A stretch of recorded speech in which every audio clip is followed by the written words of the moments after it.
जय भीम साथियों, मैं डॉक्टर इंदु चौधरी, लालगंज लोकसभा प्रत्याशी, बहुजन समाज पार्टी, चुनाव निशान हाथी, आप सबके सामने एक ऐसा प्रश्न लेकर के आई हूँ जो कि अक्सर यहाँ पर मीडिया कर्मी मुझसे प्रश्न करते हैं कि समाजवादी पार्टी MY समीकरण को लेकर चल रही है, आप DY समीकरण को लेकर के चल रही हैं, कौन सफल रहेगा। तो साथियों, ना ये DY समीकरण ना ये MY समीकरण की बात है, ये बात है सर्व समाज की, ये बात है लोकतंत्र को बचाने की, ये बात है उस बहुजन विचारधारा को स्थापित करने की जिसके लिए मान्यवर कांशीराम साहब ने अपनी नौकरी छोड़ी। मान्यवर कांशीराम साहब जाने कितने समय भूखे प्यासे रहे, पैदल चले, साइकिल चले, वो कारवां जुड़ता गया, बनता गया, तमाम लोग अपनी नौकरियां छोड़ करके इस बहुजन मिशन मूवमेंट को सफल बनाने में चलते रहे।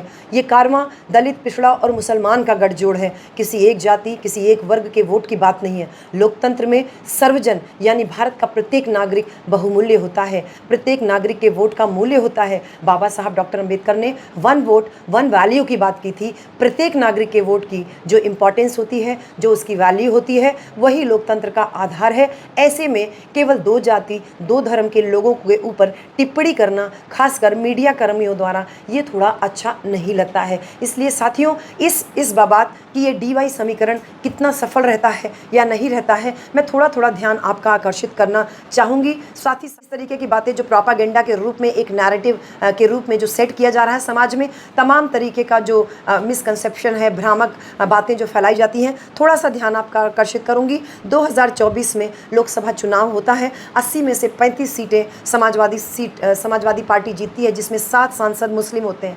फिर 2009 के लोकसभा चुनाव में समाजवादी पार्टी 23 सीटें जीतती है, लेकिन इसमें मुस्लिम सांसद 0 होते हैं, यानी MY समीकरण काम नहीं करता है। इसके विपरीत बहुजन समाज पार्टी 2009 के चुनाव में 20 सीटें जीतती है, जिसमें 4 मुस्लिम सांसद जीते हैं।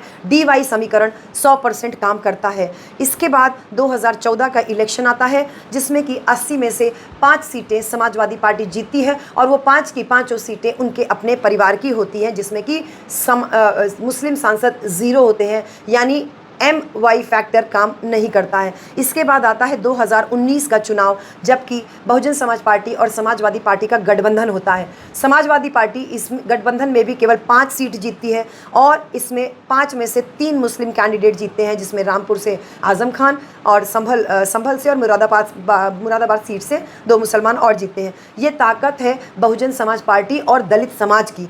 बसपा और दलित समाज मिल करके समाजवादी पार्टी का जो 10 साल का गैप था, जो कि वो शासन सत्ता में एक भी मुस्लिम को नहीं जिता के भेज पाए थे, बहुजन समाज पार्टी के साथ गठबंधन होने से मुसलमान खुल करके सपोर्ट करता है, सामने आता है और सीटों के रूप में वो कन्वर्ट होता है। 2014 में दलित और मुसलमान अकेले थे, तब BJP भारतीय जनता पार्टी 73 सीटें जीतती है और मुसलमान सांसद 0 होते हैं। 19 में दलित और मुसलमान एक होते हैं, भाजपा 73 से सीधे 62 सीट पे आ जाती है और बहुजन समाज पार्टी 0 से 10 सीट पे आ जाती है और मुस्लिम सांसद 0 से सीधे 6 सीट पे आ जाते हैं। ये है दलित मुस्लिम गठजोड़ का फॉर्मूला।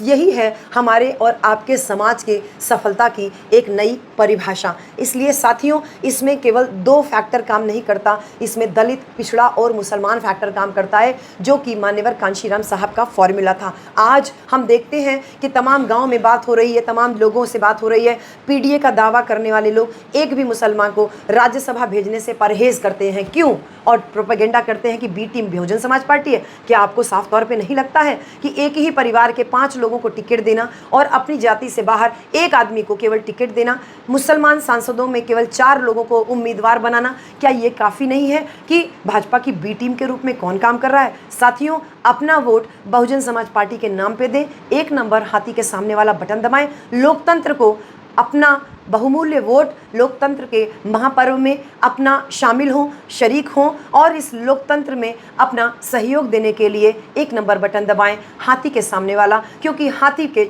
सवारी करके ही देश की शासन सत्ता को सही रूप से, सुचारू रूप से चलाया जा सकता है, क्योंकि बैठा हुआ हाथी भी खड़े हुए गधे से कहीं ज़्यादा ऊंचा होता है। जय भीम, जय भारत।